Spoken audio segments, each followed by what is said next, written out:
Oh, it seems to work. It's morning.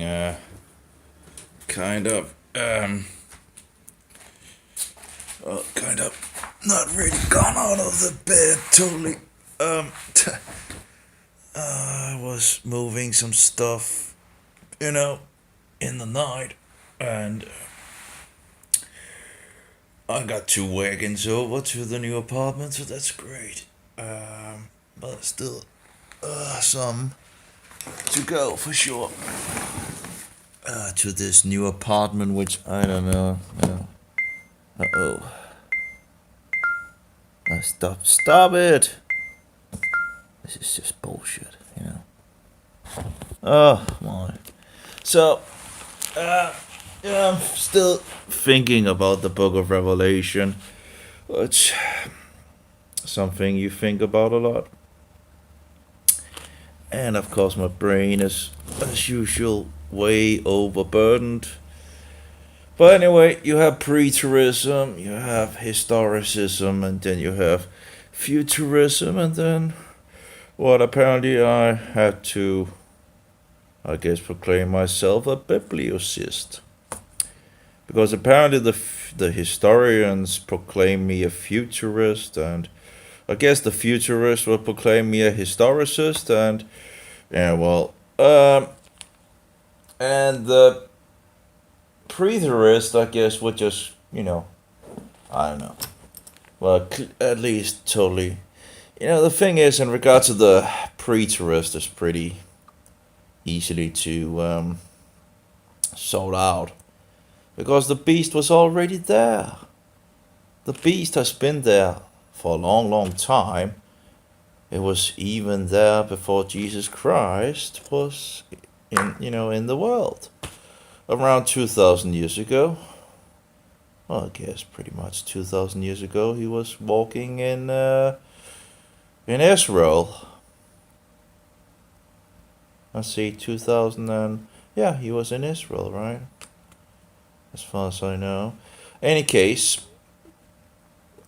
yeah, and we're closing the point where he was executed in 2013. As far that seems to be pretty. As far as I know, it seems like he was executed 30 AD. Although I usually put, years, three plus or minus years on it, from 27 to 33. I guess maybe it's called. Well, inside 33, but it seems like you can narrow it down to 30 AD. And you have all these wacky things going on 40 years before the temple gets destroyed, which also fits that he would have been executed 30 AD. We have a Roman source as well where they talk about if they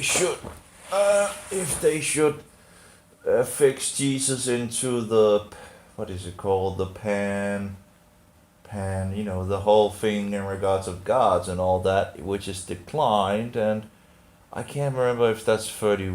I think it's 31 AD, and if that's 31 AD, well, then he had to be, I would think, executed at that point, right? And resurrected and all that.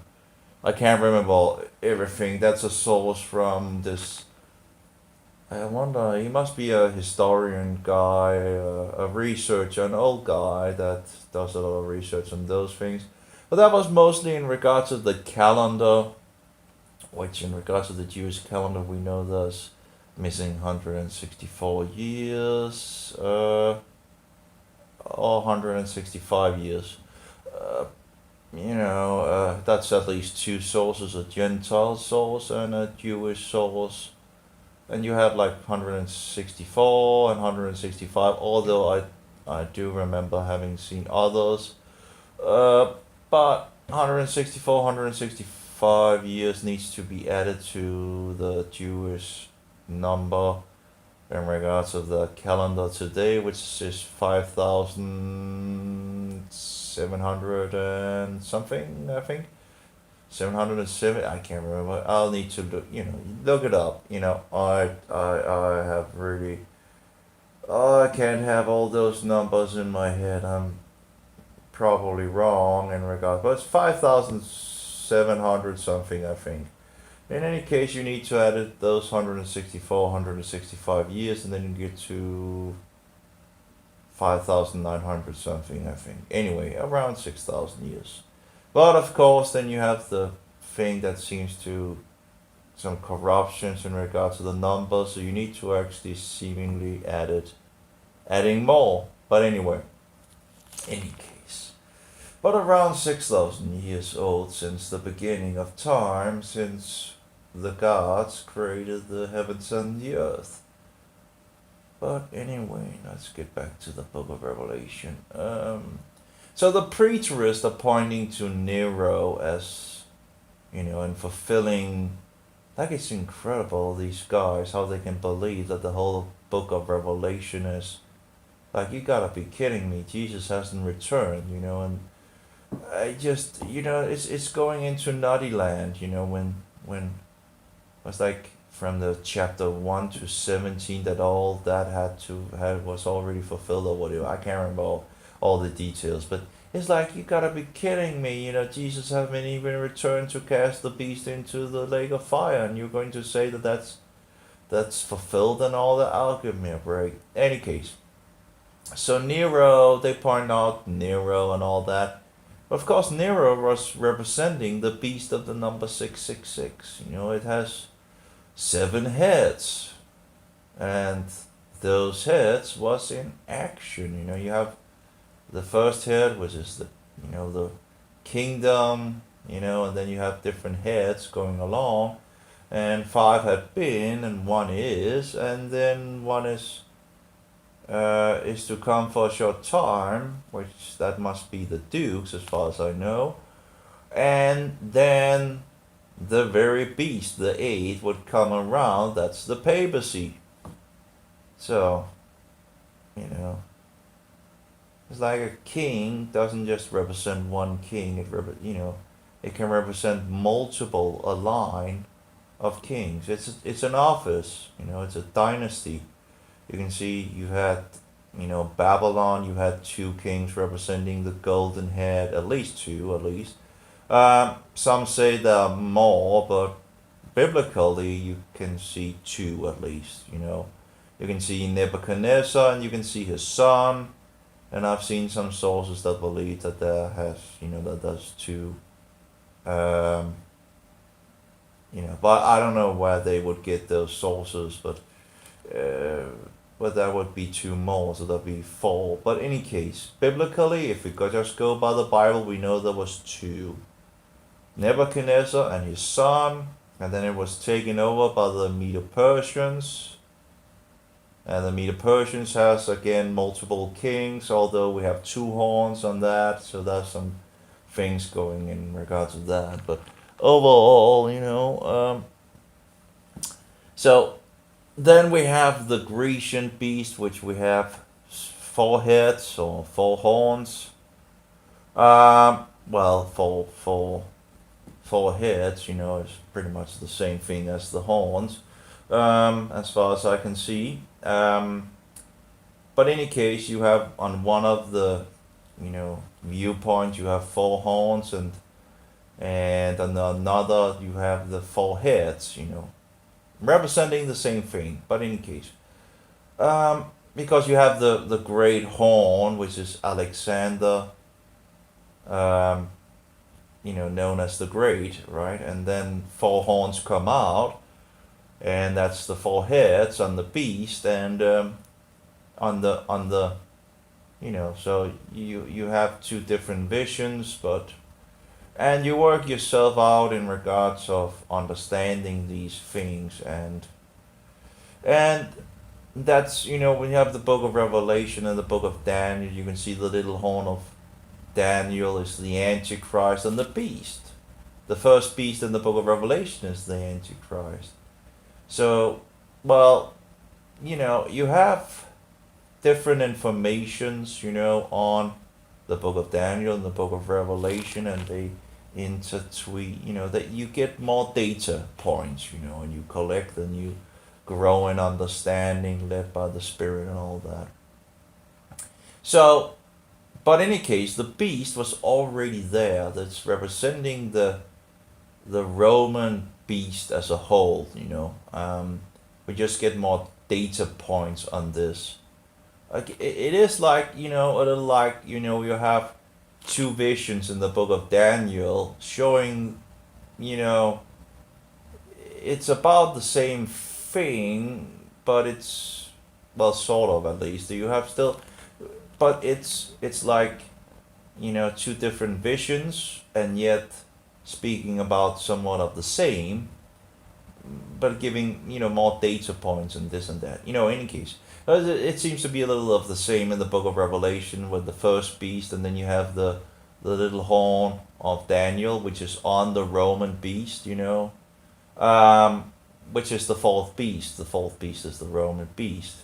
So we see the beast in the book of Revelation where we have like 7 heads, and 5 have already been. The sixth is that would be the Caesars, as far as the emperors. I don't know if there's a division there, but I need to learn more Roman history. But the first king, the first head is the kingdom, and the Pontifex Maximus, as far as I know, according to Wikipedia, was already there at least in regards to the second king. So probably was there before that, but apparently the king gave the instructions to the Pontifex Maximus, the second king of Rome, of the Roman,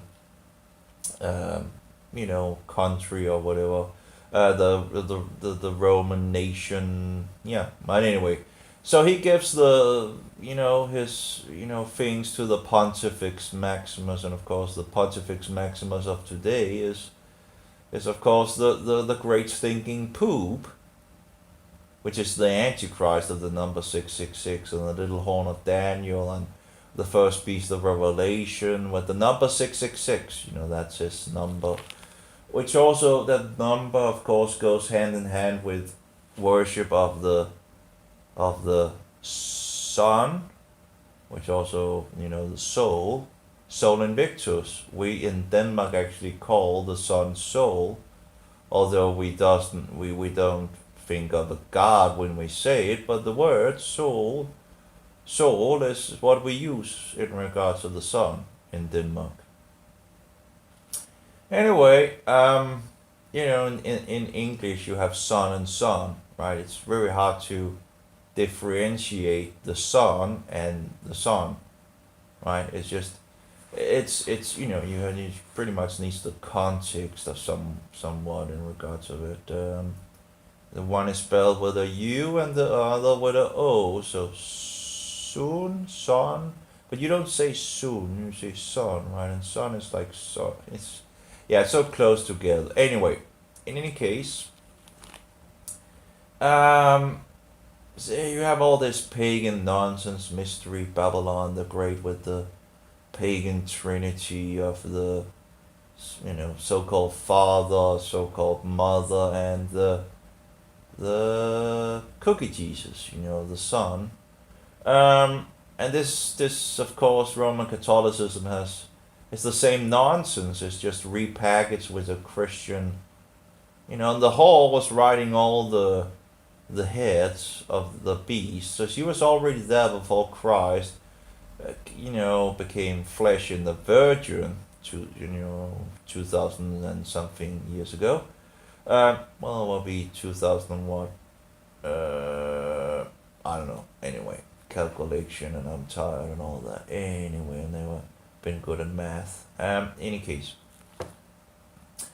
So the woman is on the is sitting on the 7 heads of this Roman beast in the book of Revelation. So she was already there from the very beginning, and of course she is that great city that rules over the kings of the earth. Of course, that's Rome. But any case, so, and she's a whore, and the whore just took on sheep clothing, later on. I guess 300 and what 325 or so. I can't remember the exact date and all that. But you have Constantine, which is the Pontifex Maximus. So he's the high pagan priest of Sol Invictus, which is sun god worship and all that. In regards to the SUN, not the SON, not the soul, not the sun, but the soul. Soul. Yeah, Sol Invictus. Yeah, soul. So not the sun, but the soul. So anyway, Sol Invictus. I guess that's said like in Danish, right? Soul. So he's the high pagan priest of this nonsense, and they just put Christian rapping onto it. Anyway, so we have preterism, where you point out, where some people point out Nero and all that, and Nero would just have, he would have been, representing this beast, because it goes on, it goes on and it's still working in our days, but it wouldn't have been, the eight, the beast itself, which is the eight and one of the seven.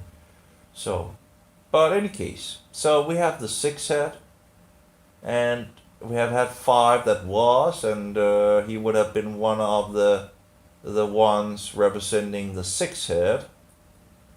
And then you had the seven head, which is the dukes, for a short time, and then the, well, whatever grandness or whatever you want to call it, comes around in regards to the papacy.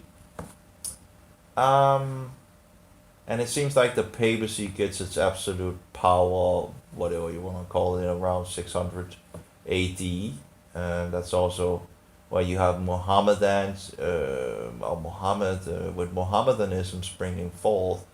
So it seems like you have both the Western side and, you have, the Pope taking half of one side, and then you have the Mohammedans taking the other side. Of course, if Rome is actually, controlling Mohammedanism, then it would pretty much, yeah. Anyway, you have, Mohammedanism and Roman Catholicism is very much alike, yet it seems to be so far apart that it doesn't really stick together, and I do wonder in regards to the iron and clay parable thing could have something to do with that. I haven't really sorted that totally out, but you do have, these two, and they absolutely don't cling together. But in any case, and they spring forward around 600 AD, both of them, where they pretty much really gets into action. But in any case, so, well, still researching and still trying to figure things out, right? And it's not all, the translations are not always the best. You need to look some, behind and things, and you need to use a lot of time to try to figure things out sometimes, And when your brain is pretty much dried up, well, maybe not dried up, what do you call it? Overburdened. It can be a little. Okay, but anyway, so we have this, we have historicism, but the problem is that seems with a lot of historicists, which I thought actually I was a historicist, that would also be the closest thing pretty much, because I do believe that Antichrist has been here for a long time, and that would be historicism, or actually just fixing it from the Bible. But then apparently a lot of the historicists today don't accept future things in regards to what is going to happen in the future, and they apparently proclaim me. I think I have three people that proclaim me a futurist, or that I'm promoting futurism, which is nonsense. That's Of course Of course I'm saying what I see in the Bible, and of course there are future things that is in store for us. It's not like it's not like we just can chop off the future prophecies and then and historicists, you usually see it from the Babylonian, the Medo-Persians, the Grecians, then the Romans. You have the little horn on the Roman beast, and you have the beast in the Book of Revelation, and it's historicism. It's going and it's interpreting the Bible from the Bible. You can't just point out Nero. That's just utterly. I think that has to be the weakest nonsense that's out there in regards of the popular views, because preterism only pointing to Nero and all that is just utter nonsense, absolutely utter nonsense. How you can, how you can even talk about that the prophecies of Jesus' return has already been fulfilled and all that. It's like listening to the SDA in regards of Jesus coming back in 1843, and then 1844, and it didn't happen. So so something had to happen in the heavenlies, apparently, that we couldn't observe. And you gotta be kidding me.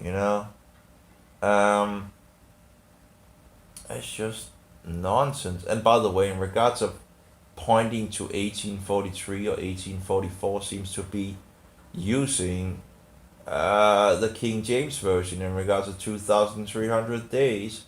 And the King James Version is the only one that is seemingly, as far as, I need to do some more digging, but it seems like it's pretty much the one failed Bible in regards to that 2,300 days, because it's not 2,000. It's not 2,300 days. It's what do you call it? It's two a day. In regards to the sacrifice. So that would chop it up to 1,150 days. But if you look in other translations, they will point out that these 2,300 is not only days. It's the King James Version that didn't take this word in, that is usually in every other translation, as far as I recall. So they're even basing it on my back. So they're even basing that on a failure already in regards to the calculation, as far as I can see, in regards to 2,300 days, because it's in regards of the two sacrifices a day. So you have to divide it by 2, so you get 1,150. So again, you wouldn't even get to 1843 or 1844 in the first place. So that seems to be a problem in regards to the SDA. And then, of course, making up that something happened in the heavens instead than on earth and all that. Anyway, expecting, and then I think it's dishonest pretty much. But any case, I think it's pretty dishonest to do things like that. One thing is to accept that you made an issue. You made a mistake. Okay, you made a mistake. Well, then just get back to the Bible, right? But to build upon error after error, seems to be, this dishonest, right? Anyway, in any case, so you have preterism. That's pretty much, it's just down the drain, pretty much. You have to see the past, the present, and the future. That's how the Bible lays it out. And that's maybe why I need to say that I'm a bibliocist and not a historicist, because apparently people, historicists out there, apparently become, some of them become angry, and this and that, and you're a futurist and all that. What are you talking about? If I was a futurist, I would not point out that the Pope is the Antichrist or the papacy is the Antichrist. I understand that he's here now, but he's also in the future. You can't just deny. It's just, oh my. I don't know. It's just ridiculous to me how much nonsense you get into, but in any case. Anyway, so of course you have to take it from the present, and because we have a lot of fulfillment of prophecies from the past, and this is one of the things that also can help you to unlock other things, because you can use history and the Bible together and see, okay, and further get some more understanding.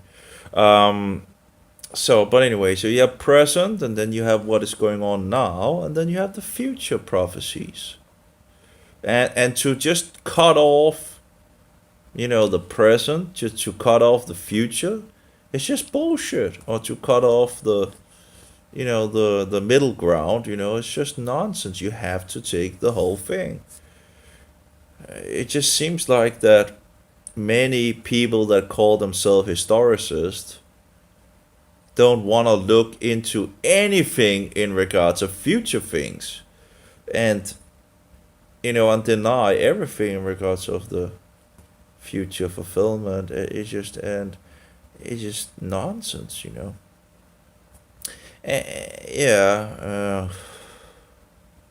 I guess I'm losing it. I just nonsense. Oh. Ugh. But that's my view on things, and I'm still gathering and trying to unlock things. And there's still a lot of things that I have, need to try to. The Book of Revelation. I was listening to another guy that was a historicist.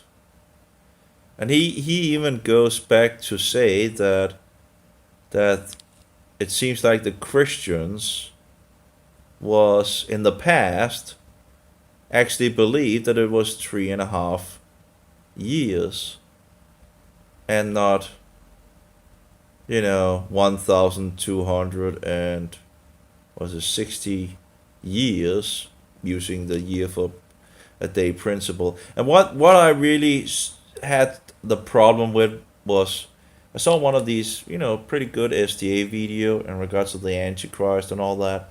But he had this specific thing where he took all the numbers from the book of Daniel and the book of Revelation, and he just fixed it in to seemingly proclaim that this was in regards to the 1,260 day for a year and all that.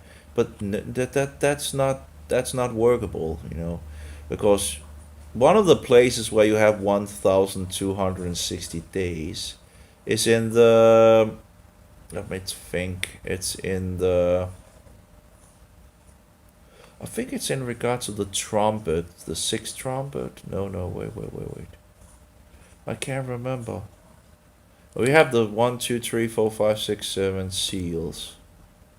And then you have the trumpets. And I can't remember where the 1,260 days is. I think it's the sixth trumpet, one of the places at least. I'm not sure. Maybe it's the sixth seal. Then we have the tribulation in the sixth seal. It could be the sixth seal, I think. But anyway, but it at the place where, one of the places where these 1,260 days is, it cannot be a day for a year principle. It's just nonsense. It has to be 3.5 years, as far as I can see. And these numbers and things and all that might not actually talk about the same thing. It might actually talk about different things, yet still being the same time. But you have to be careful sometimes, and not just not just say, well, this is the same thing as this one because because it's the same time zone and all that. You have to be careful in regards of just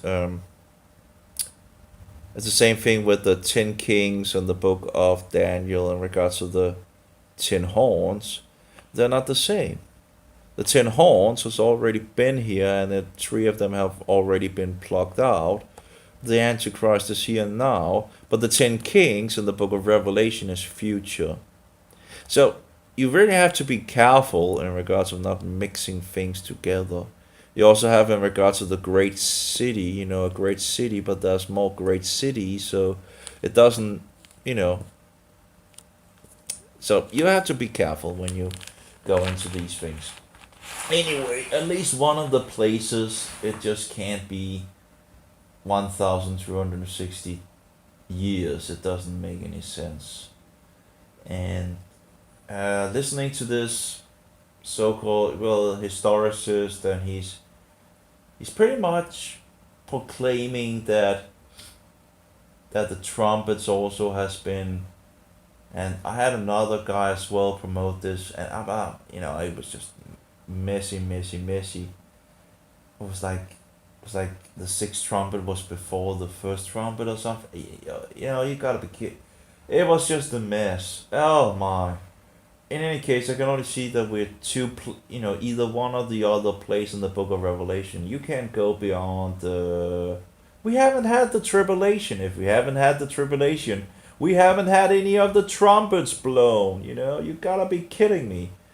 So, if I recall correctly, it's the sixth seal where we have the great tribulation, and the fifth seal we have Christians that has already been killed. They're speaking out to God. When will you, and God tells them, well, you have to wait because they're your brothers. So then you have the tribulation, where the great tribulation, which is yet future, and I think most people would agree that the tribulation is future.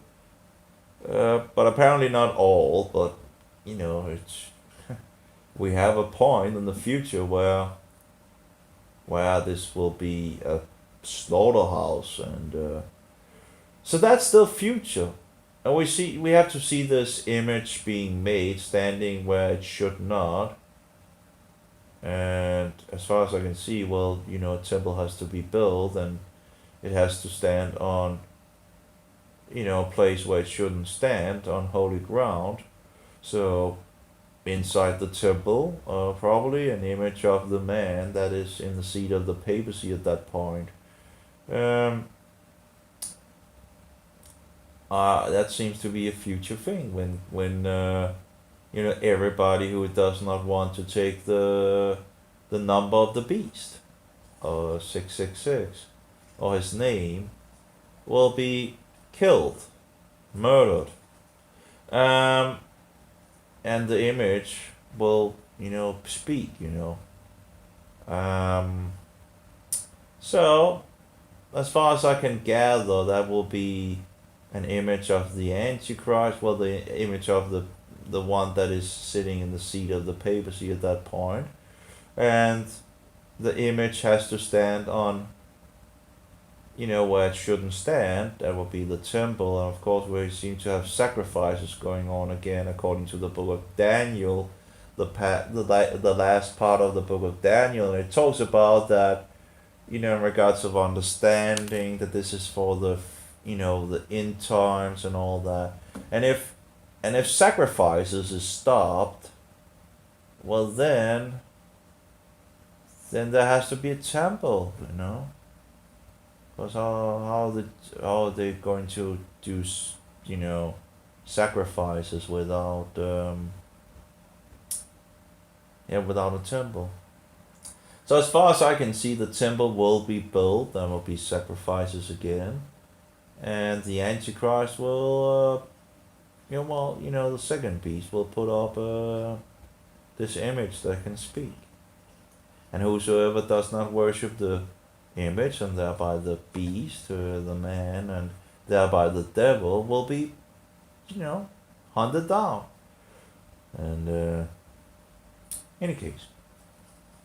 So that would be things that I would, as far as I can see from reading the book of Daniel, the book of Revelation, that would be things that people would tell that this is futurism you're proclaiming. But I'm not denying, I'm not saying that the Antichrist is, of course he's in the future, but I'm not saying that he's, you know, just this one person. You have many in this seed of the devil. And of course, the last one will be the last in its, in his great glory and whatever and all that. But he will be the one that will be destroyed by Christ when he returns, right? So,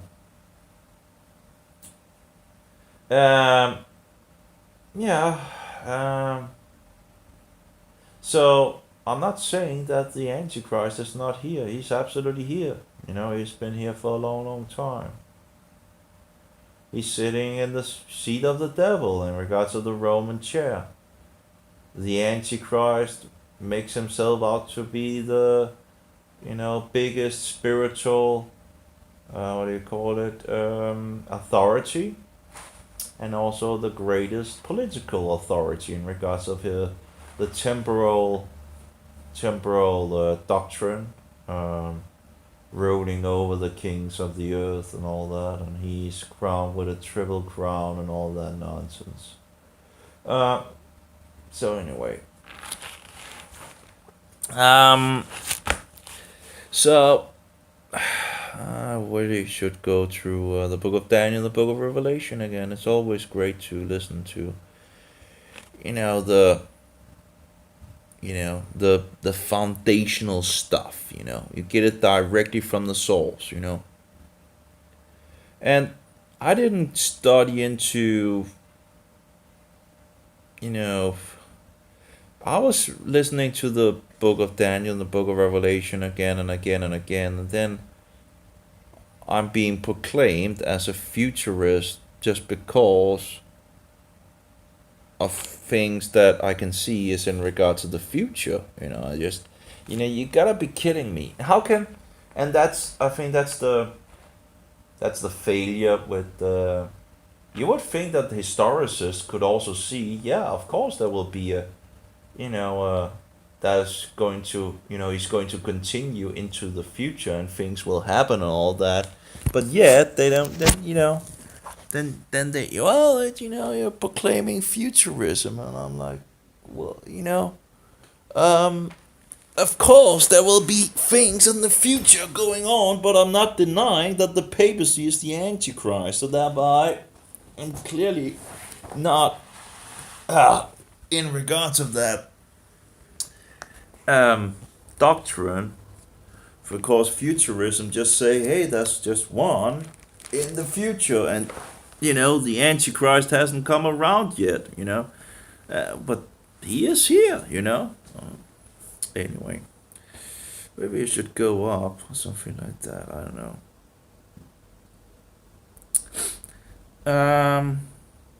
And we haven't had the Mountain of Olives split yet.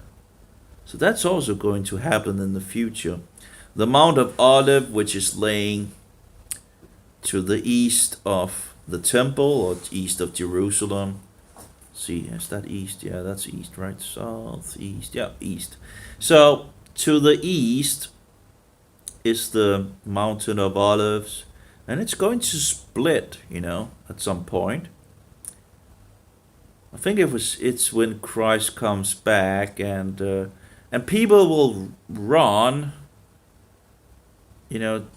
through the valley or something like that in regards of, so there are things as well in regards of that. We have a lot of prophecy still that hasn't been fulfilled. So yeah, it's just. In any case, we also have this Armageddon thing in regards of, or Harmageddon, I think it's actually called in Hebrew, right? Armageddon, where the nations will be fixed and judged and all that. That seems to be also talking in regards to the Book of Revelation about some of those things, but yeah, um, still need to figure things out in regards of. There's a lot of things to gather, a lot of puzzle pieces to first you need and then you need to fix them into the image, right? In regards, and an image or a timeline or whatever in regards of what is going to, you know, interpreting the Bible from the Bible, and using history as well and seeing the prophecies being fulfilled in history and getting some, feedback. It's very interesting. It's very interesting. Yeah. So anything else about the Book of Revelation? I'm not sure. Of course, the Great Hall in regards to the great city, that's Rome. The beast itself, the first beast is Roman, and you have the little horn, which is also Antichrist and all that, who thinks to change times and laws, who has done that in history. Oh yeah, the Roman Emperor Caesar, Pontifex Maximus, the high pagan priest of, the sun, the, on the, the soul, Sol Invictus. Any case, um, yeah, pretty much you have the pagan trinity with the moon and Venus and the sun. Of course, Venus, that's the female, also known as Inanna or Ishtar, and in regards to Roman Catholics, calls her Mary. Yes. Then you have the father priest, the moon, and then you have the cookie, the sun, put into a monstrous sunburst, right, and worshipped as God. Oh, whatever. It's just idolatry. But anyway, and you have the same symbols in the Roman Catholic whole houses that you can find in Sumer, which is actually Shinar, and the biblical Shinar. They call it Sumer, but you can find a lot of images from Sumer. They had these clay rolls, so we have a lot of images, and this pagan trinity with a female divinity in it is is already there very early on. Probably was already there at the at the Tower of Babylon. Some talks about this Semiramis thing and Nimrod and all that. I haven't really confirmed in regards of these specific names, and Tammuz, I think. So they called Nimrod, Semiramis, and Tammuz, I think. But I haven't really verified or seen anything in regards of that part of, where I'm totally, but Sumer, Shinar, lots of information in regards to that, and Babylon as well, why they called her Easter. Inanna means in the Sumerian language apparently means Queen of Heaven. So Inanna in itself means Queen of, the heavens. Um, I don't know in regards to the other names that the other, the, and I can't remember all the names, but but this female divinity is going on. There are many different names, but one of the ways you can see the thing, even if it's repackaged with an outer surface, different paper wrapping, is you can see the symbols. And these three symbols you can see in many places, including in the Roman Catholic whole houses. Um,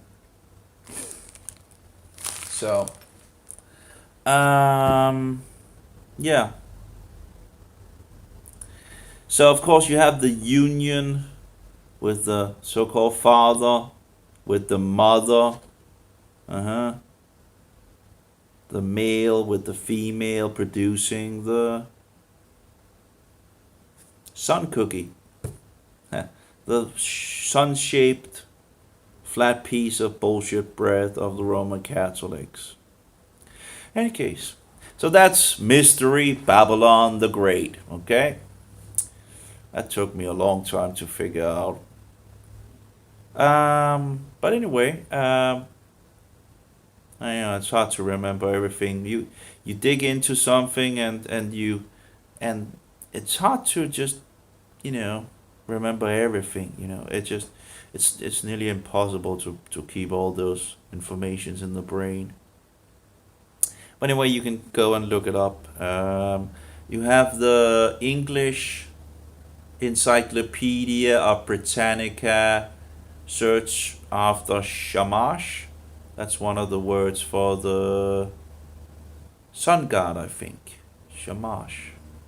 Um, and you will find a section, or should find a section on the pagan trinity, with the Babylonians names and the Shinarians or Sumerians, as they call them. And you can find, again, many, many, many different names of this nonsense. So this is just one source. And anyway, anything else? Now, if you have the biblical Trinity, you have the Father, Son, and Holy Spirit. And then the twist that many forget, the children of Jehovah, that has been born again by the Spirit. So I've seen people use or attack, and I haven't. I should read. I really should read that book. The two Babylons, and see. But I've listened a little to some of it. But in any case, people actually use that guy to attack the Trinity. But he's not attacking the Trinity. He's attacking the pagan nonsense. And if you just actually take his book and search from behind, because I haven't had time to read the whole book, it would be very interesting to read the whole book, at some point. I just listened to some of the chapters here and there. But when I was talking to one guy, and this is not the only, there's others out there who use this guy to reject the Trinity and say, well, it's pagan. No. He just starts out explaining this pagan Trinity, but if you search, which I did, when after talking to this guy, I got the book, downloaded the book, and then I did a search from the bottom up. And the first hit you get is in regards to the Trinity. He is absolutely confirming the Trinity, Father, Son, and Holy Spirit. And then people forget the twist. Of course, the Father, Son, and Holy Spirit is from above, and we are from below. But that's another thing. Anyway. But he's absolutely confirming the Father, Son, and Holy Spirit. So to use the guy to attack the Trinity when he's actually just talking about the pagan Trinity, and maybe he should have been more careful or more. But if you were to read the whole book, you would see that he's verifying the biblical Trinity to be correct in regards to Father, Son, and Holy Spirit. So I don't know, when people actually use that to attack the Trinity. I guess it just shows that they haven't read the book and they just have taken parts here and there. And maybe it's actually also the author's fault of the book. He should maybe have been more careful in regards of Because when you listen to these people and they take quotations here and there from his book, and then yeah, it does really sound like he's attacking the Trinity, and that this Trinity is just a pagan thing and all that, right? But that's not what he's. If you're reading the whole book, you would come to the other points where he actually confirms the biblical Trinity and expounds on it. But it's just oh well. Anyway, so anyway, so you have the second beast in the Book of Revelation as well, and the Seventh Day Adventists believe it to be the USA, which I didn't know about the North and the South and all that. And I was looking into the US if it actually was fitting for the. Because, you have. I understand the first Babylonian beast, um, the Medo Persian beast, the Grecian beast, the Roman beast. These are pretty solid. No problem there. That is pretty, straight away. Straight away. They're pretty, what do you call it? Solidified. So, but I must say the second beast has been some liquid for me, and not totally, and it's not totally solidified either. I think I've solidified it a good amount in regards to where I think what the second beast is, but I'm I'm pretty certain, but that the Jesuits is actually the second beast.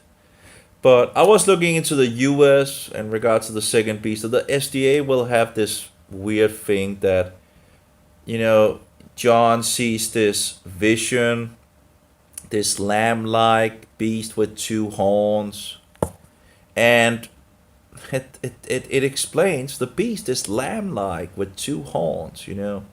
And yet the SDA will, at least some of them, or a good amount of them, promote that John didn't really know what he saw. So it was actually not a lamb-like beast with two horns. It was a bison, apparently, representing America. But that had me straight for some time. Um, and I figured out, wait, it actually explains it. It explains that this beast is lamb-like. It's looking Christian, and it has two horns. So, well, it has to look Christian, and yet it speaks like a dragon. So it's something looking Christian, yet it's speaking like the devil. Deceptive, lying, and sneaky, piggy. What do you call it? But in any case. But looking into the U.S., I knew this it has two horns, right? So, and you do have the North and the South with the U.S. You could, yeah. I was thinking about the U.S. and England as well in regards to the horns. But in regards to the Jesuits, I thought the Jesuits was actually part of the first beast, but I, when I listened to Eric Phelps' history on the Jesuits, it just seemed to fit like a glove, for the hand. Um, so So that was interesting. So I do believe that the second beast is in regards of the Jesuits. who comes out of the earth, not the waters, they are in they are not so visible in the world. A lot of people don't even know who the Jesuits are because they are in the shadows, in opposition to the first beast, which grows up among the many waters, the people, the nations. Um, so so yeah, and of course the Jesuits are the ones that are regaining and conquering the whole earth for the first beast. So that's exactly what the false prophet does, is to make the whole world worship the beast, the first beast. Of course, there will be more data points in the future, like, for example, the one that makes the image for the beast. That will be verifying who the false prophet is. Making this image that can speak and so forward. So at that point, you would see if that would be a U.S. president, or if it would be the Jesuit general that would be behind that. Where does it lead up to, in some sense, in regards of making this image that can speak an idol? I would think it would be in statue again of the Antichrist. Like we see many places where you have statues of, the different poops and all that, and you have people bowing in front, well, kneeling in front of praying, just any case. I would think it would be something of that kind in the future, standing in a place where it shouldn't stand. That will be the temple. That was pretty messy when the Danish version put a comma into that. I missed that because of that nonsense comma. It's like, I just like, what, standing in the holy, no, it's the idol that is standing in the holy place. And Jesus saying, yeah, when it stands, when it stands where it shouldn't stand, run, anyway. I'm not entirely certain in regards of the Roman history of 70 AD if they actually did anything in regards of an idol or anything like that. I seem to have different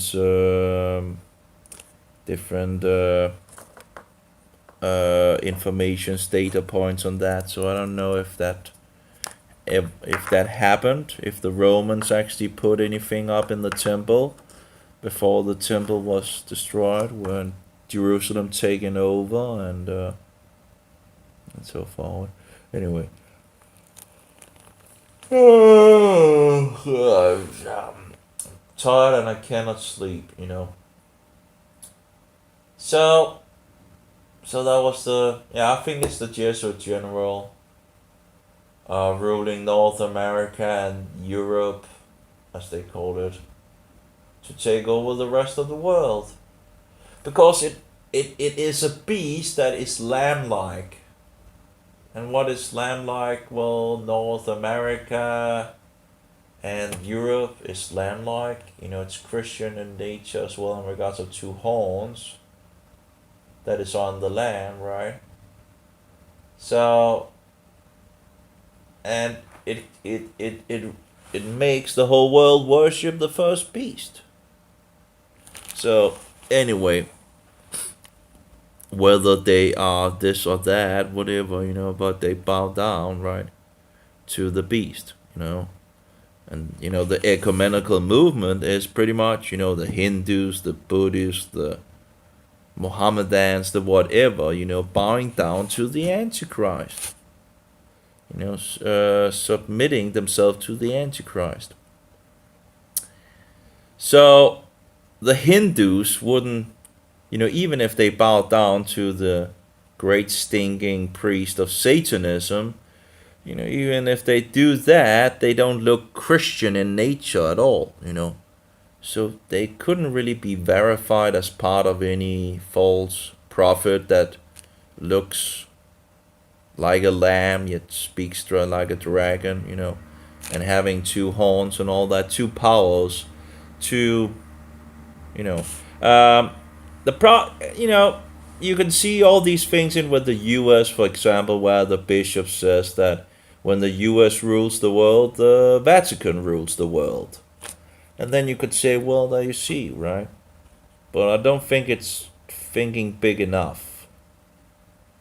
I think it goes back to the Jesuits. Those false prophets, those special soldiers of Satan. It's a military unit.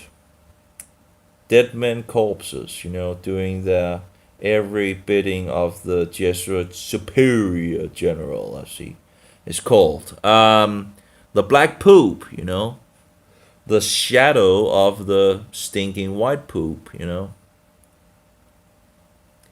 So anyway, people don't want to talk about those subjects. I don't care. I'm not in this for a popularity contest or become famous or anything like that. I just want the truth. I want the truth, and that's what is important. And you can only hope that more people are interested in the truth. Oh well. So, yeah, lots more to dig into the Bible for sure and learn. I don't know how long I can, my body is just getting, I'm not dead, and, but, it's just, you never know when you're going to die. And of course, the Jesuits or any of the devil worshippers and all that, you never know how long you're actually going to live. But that's, we're not called to, we're called to stand for the truth, even if we are, going to be killed. That's what we're called to. In a dark world, we are called to stand as lights, become the sons and daughters of the light. That light that is the narrow way to everlasting life, whereas the devil's great and huge candy store of many flavors, that's the broad way that leads to destruction. That's the devil's way. Anyway, and of course we need to keep on the narrow way of Christ. There's so many false versions of Jesus Christ as well on the market.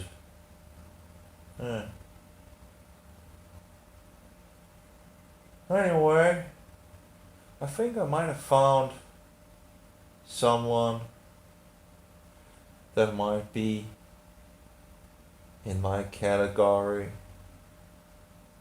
in regards of, that would be nice. We'll see. That would be nice. Some company. Oh, well, you can quickly get unpopular with a lot of people. It's just sad to see how no one wants to talk about the Antichrist anymore. But it's nice with the internet to actually have the possibility and access to, if you know where to search and all that, you can find some pretty good sources. Sermon Audio is one of these places that is just amazing. There's some gold nuggets, and I haven't really explored that webpage as much as, but there's absolutely some gold nugget preaching in there. You can search for the specific subject you want, and then, I can't remember. There was I should probably have saved that sermon. I remember a sermon where it was like, that was pretty good. yeah, yeah. Anyway, but yeah, there's some pretty good ones that actually profess and proclaims the Antichrist, and you can then find those. Um, it's like a website for itself. There's also this Puritan thing where you can buy a hard drive or something like that. I guess it could be interesting to buy and get all the stuff, but they do have a lot of free stuff as well.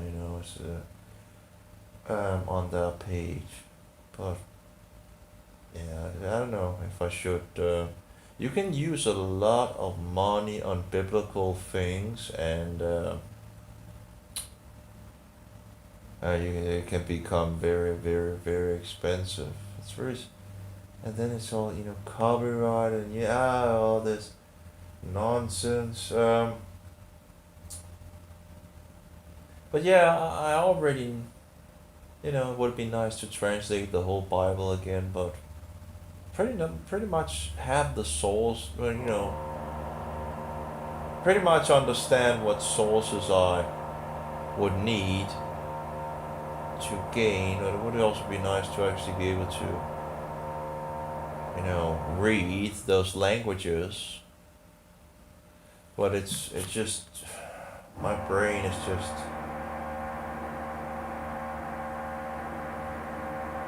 Well, clearly they're working and drilling, so that's not kind of helping me to. Well, it's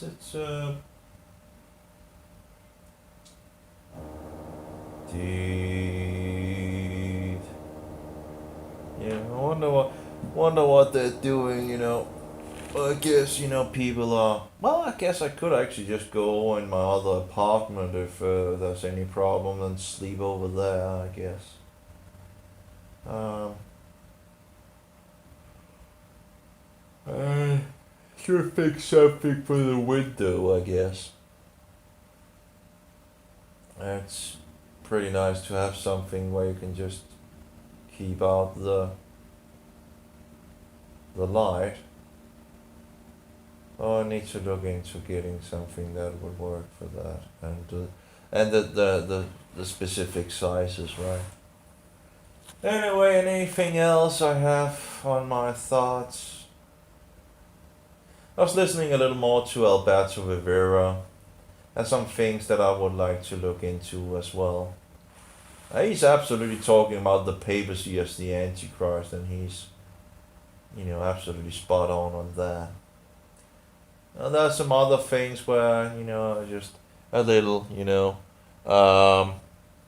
but, you know, at least he was standing up for who the Antichrist is. And we don't have that many people, doing that. So we should just be happy with anyone actually standing up, even if they have some things that are, you know, that we maybe disagree with or that seems a little, so few stands up on who the Antichrist is. In regards to the papacy, it's just incredible. It should be so clear, and every Protestant knew it in the past. Yeah, and that's one of the silly things when people are saying, "Oh, you're a futurist," or this and that again, because I'm not shooting the Antichrist in the future. The Antichrist is here now. But of course, there will be a future Antichrist as well, who will gain, the little, grows into, the papacy gained more and more and more power as it rolled down history, and then you had this, you have Protestantism exploding, and then the Jesuits coming about to regain everything and the rest of the world, and regain the lost and take over the rest of the world. So it's oh my, it's incredible how smashed you can be just by doing a little Yeah, my joints are hurting as well. Everything, it's just terrible. But, it's a blessing, and, on one level, because who knows if I would have looked into what is the meaning of life if I didn't have any suffering, or whatever you want to call it, pain and issues and all that. I might never have asked the question. Or maybe I would have later on, who knows? Uh, I don't know. It's kind of not what happened. So it's kind of, made up thoughts or whatever. I don't know what could have happened, if I hadn't had those, uh, what do you call it, stream against you, whatever. If I hadn't had that, and what is it called when you have the water and it goes against you? Can't remember, but yeah, I might never have asked the question if that was a purpose to continue to live, or maybe just, why not just kill myself, right? And then when you are young, it's much, you think less when you are younger. I don't know how many young people actually kill themselves, but I think it seems like young people are more, not thinking of the, and just, so I wonder in regards to the numbers if they're actually higher for young people. I don't know. Um, like when you get a little older, you do think a little more of it. I think, in regards of not doing it. You could. Yeah. Anyway, you don't think about the consequences if you do it as a young person, I guess, as much. It's not like, I do love living, right? Just sometimes just, it's not going it's not really going the right way in regards of, supreme health for sure, right? But it could be a lot worse. But it usually also does become worse. I've learned over the years that you're thinking at least it's at least I don't have. Okay, well anyway, and then it gets worse. It's usually don't get better. That's the way it is. But it has been a pretty good blessing. In regards of seeking answers, and well, first it took me into the cult, Satan's candy shop, being misled even more, and yeah, and then I came out of it, reading the New Testament by a blessingly mistake. Whatever you want to call it. I was so close to just throwing that New Testament out. But it's like, hey, I remember thinking, hey, I've been reading so much else, so, I should read that as well. I've been looking into so many other things, right? So I should read it before I throw it out. Yeah. And then I threw the other things out instead. Oh, whatever. Oh, it's just incredible. Uh,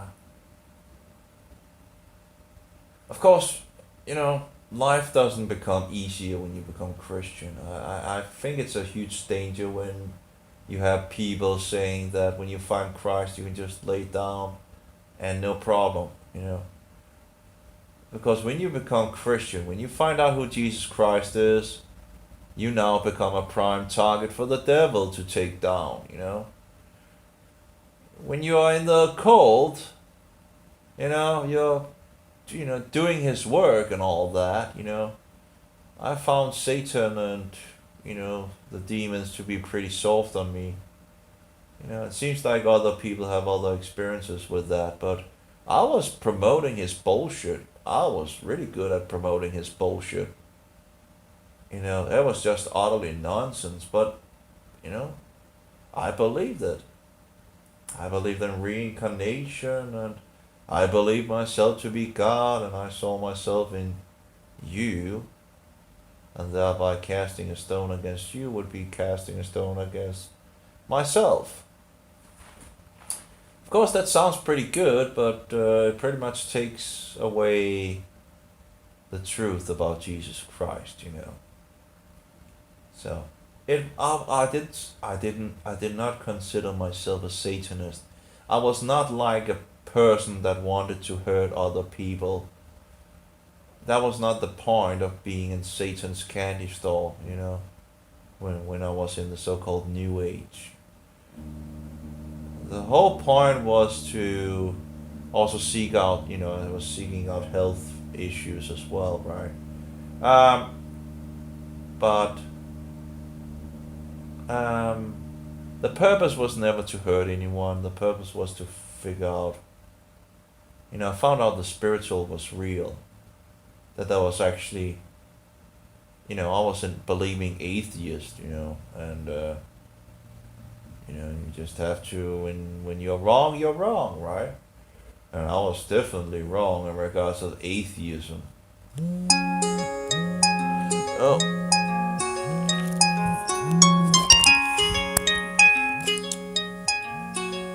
so we have a clock ringing. Yeah, then I can't sleep, and I've been awake for the whole night. And it's 9 o'clock. Oh, my back. Oh, I'm laying on some mats, what do you call it? Some, I have two, but they're pretty used, so they tend to sadly fall together. My other mattress is laying over in the other apartment. I put it over there in the night. It was pretty good in the night, actually. The weather was pretty good, and, it was not too cold either. It was pretty good. And there wasn't traffic, or I didn't see a single car, actually. So that was pretty good. I did see some people, not that many, but not a single car. So that was pretty good in regards to moving the wagon and all that. And anyway, uh, oh, 2 seconds. Ooh. Oh yeah. Oh, my back and I'm just too fat. I don't even look that fat, but I'm fat. It seems like people don't believe that I'm weighing 110 kilos. I really need to lose some weight. I've learned a lot in regards to food as well over the years, trying different things. You don't get fat in regards of eating fruit and vegetables. You lose weight. If you want to put on weight, you just need to eat sugar and fat. Need to have both. Because then the body will just store the fat directly on your body. Yeah. But if you only eat sugar, you don't become fat. Doesn't matter how much you eat of sugar. You don't become, people say, well, sugar will make you fat. No, sugar doesn't make you fat. You gotta be kidding me. Sugar is just fast fuel, If you look at those people eating fruit and vegetables, which I was a vegetarian for many years as well, you could eat, however much you wanted, and you didn't gain weight, The problem is when you mix, when you have fat and sugar together, that's the biggie. You can quickly, store fat on your body if you eat sugar and fat. So if you take like strawberries and and what do you call that milk thing? Fat milk or whatever it's called, and pour out sugar above it as well, and all that. Yeah, it's going to upset, Any case. So if you think you are too thin and all that, just eat. The problem is, the problem with sugar is that fungus loves sugar, so you might get some issues with fungus. But anyway, back to things. Oh yeah, I got into the cold, right? Satan's Candy Shop, and that was for a time. But again, I never did it to hurt people. I was, in the truth movement, right? Which was, pretty nice at that point in regards of, at least, you had the alternative. Although you figure out that in regards to the truth movement, Jesus Christ is a no-no, pretty much. It's very sad. You become very unpopular when you begin to talk about Jesus Christ, the real version, All those fake versions, that's okay, right? It's just interesting that the truth movement would reject that specific truth, Jesus says, I am the truth, right? Wait, let me think. I am the way, I am the light, I am the truth. I think, I can't remember in regards of how, but he's the truth. He's the true light. He's life, He's the only way that we can get saved and have everlasting life. In any case, so you get into the truth movement, right? And then in regards of health stuff as well, and you figure out a lot of things, the medical mafia and all that, evil, wicked things. And then you get into the spiritual stuff as well. It takes, I don't know how I guess I could look at my Facebook in regards of how it took me into it, because I wrote a lot of things on Facebook, over the years. The whole diary of what I was going through.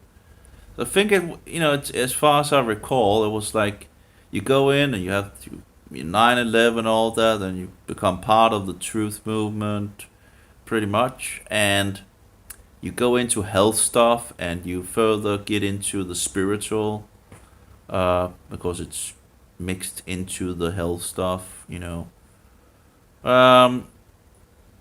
and all of a sudden you are,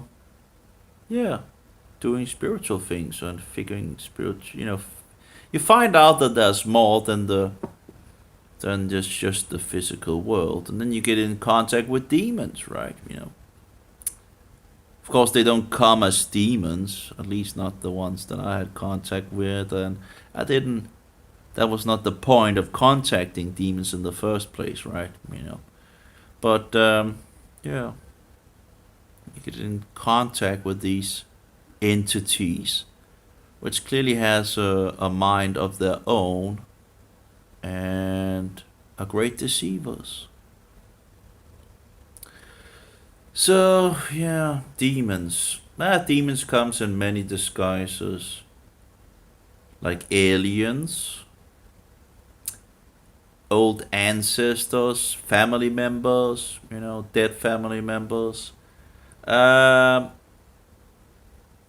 and higher self, or what do you call it? Gods or whatever. They come in many disguises. Clearly, my brain is not up to things at the moment. But yeah, they come in many disguises, whatever they can fool you around with, and they're pretty slick.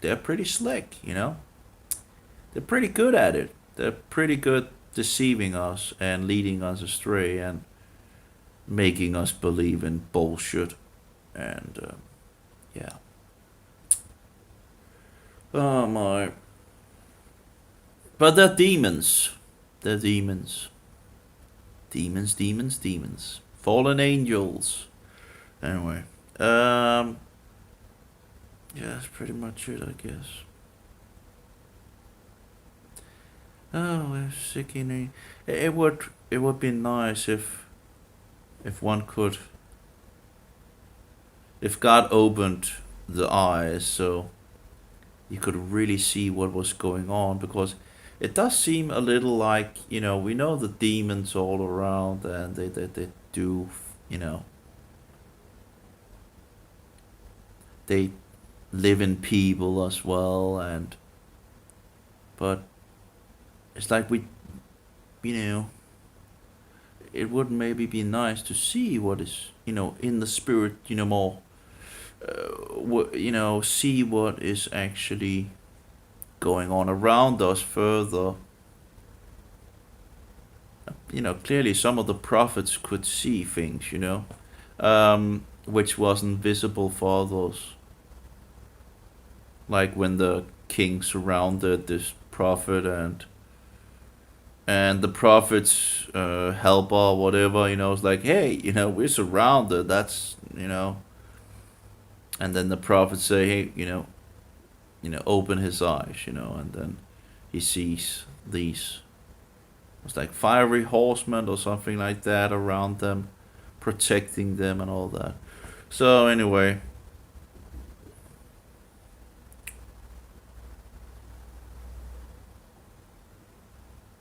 yeah, I'm kind of not sure what to really do at the moment. My body is pretty much broken at the moment, after the lifting of heavy stuff and all that. I'm clearly not. Oh, it's gone downhill on those levels. In any case, I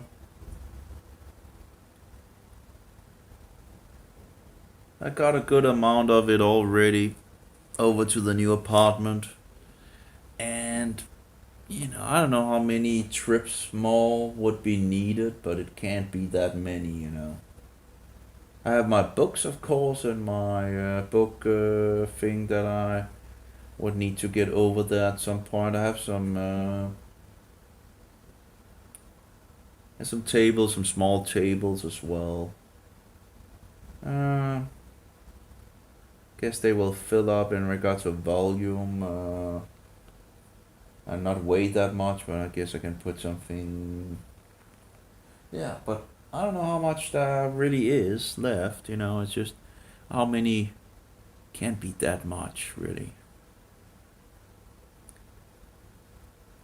No, I don't think that's much. Well, we'll see. We'll see. I guess. Little by little, I still have a good amount of time to move things over. So this is just the beginning. That's pretty good. Although the new apartment is said to be bigger, but I don't think it is. I need something to measure things and all that. Um, but no, I don't think it actually. I think it seems to be smaller. And this apartment that's also high to the ceiling, pretty high to the ceiling. There's not that much, not that high in the other one. And then when you get upstairs, you have like one below, and then upstairs, then you have the thing where it begins to go like this or whatever.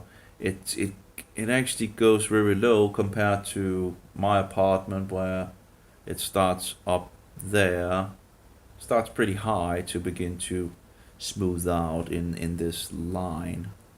Um, so I don't know how they calculated how much space and all that, because it doesn't seem to be more space, you know, as far as I can see.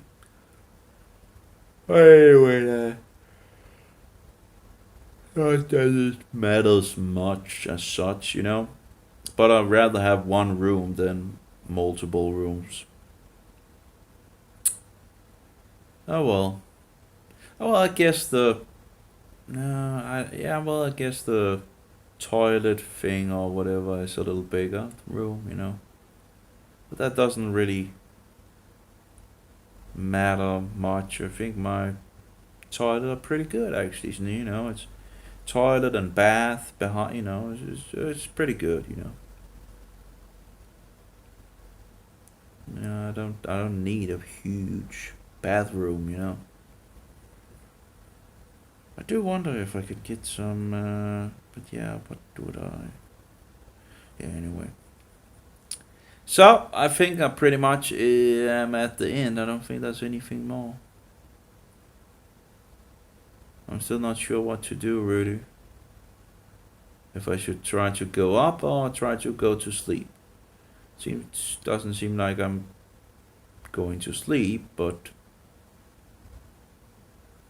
I feel very tired. Yeah, that was stupid drinking some coffee after coming home. That was just stupid. I'm not totally sure if it's the only, but that probably could be the case. That is the problem. So anyway, they're working as well in the building, clearly. That's of course not helping. But,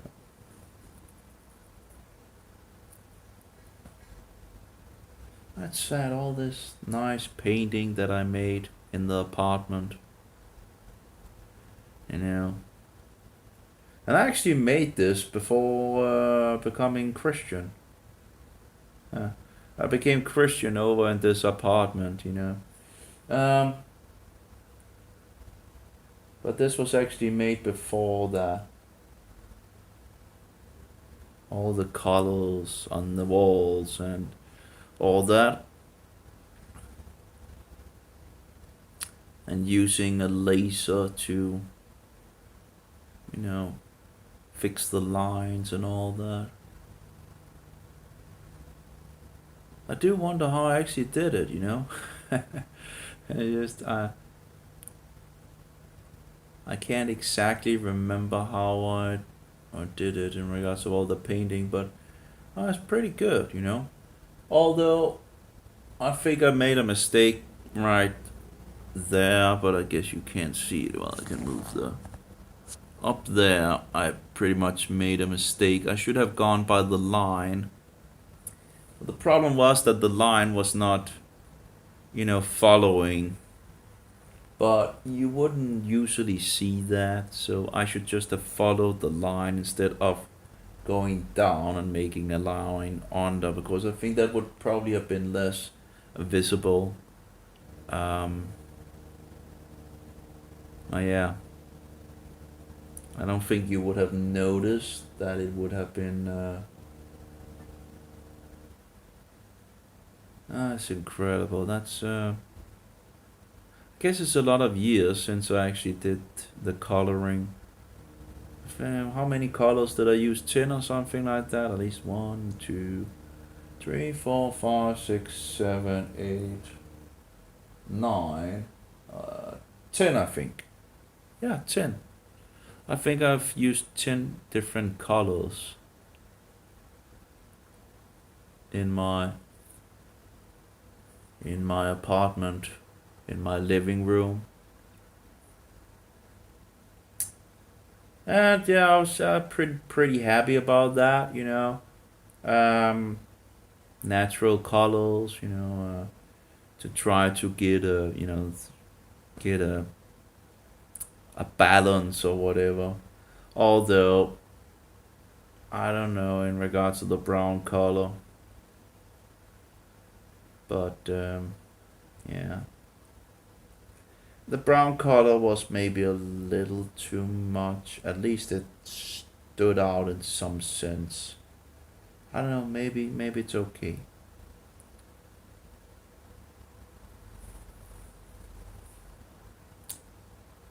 I had a lot of green. I have 3 different greens: light green, dark green, and very light green.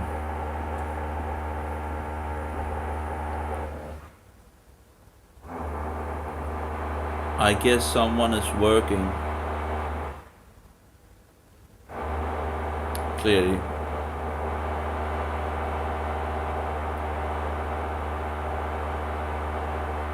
Yeah.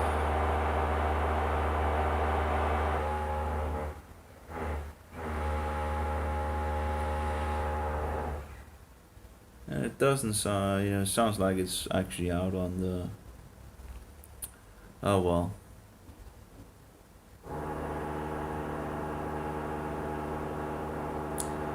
I do wonder if, it could both be the workers, the workers are preparing to, or it could be someone in the building setting things up, or I don't know if they are renting out apartments to the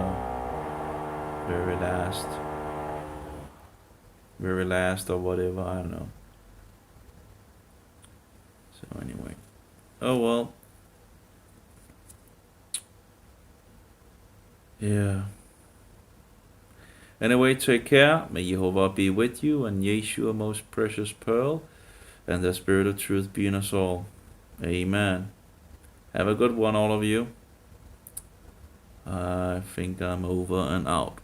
I guess I need to have the 6,000, what do you call it? The 6,000 thing down as well. I do have two, but this one is laminated. I have one that is not laminated. I have had something down there as well. But yeah, well, I'll need to see if I can hang that up someplace. Yeah. Anyway. Bye bye. Shalom. Uh-oh. How do we push it? We push it over here. Huh.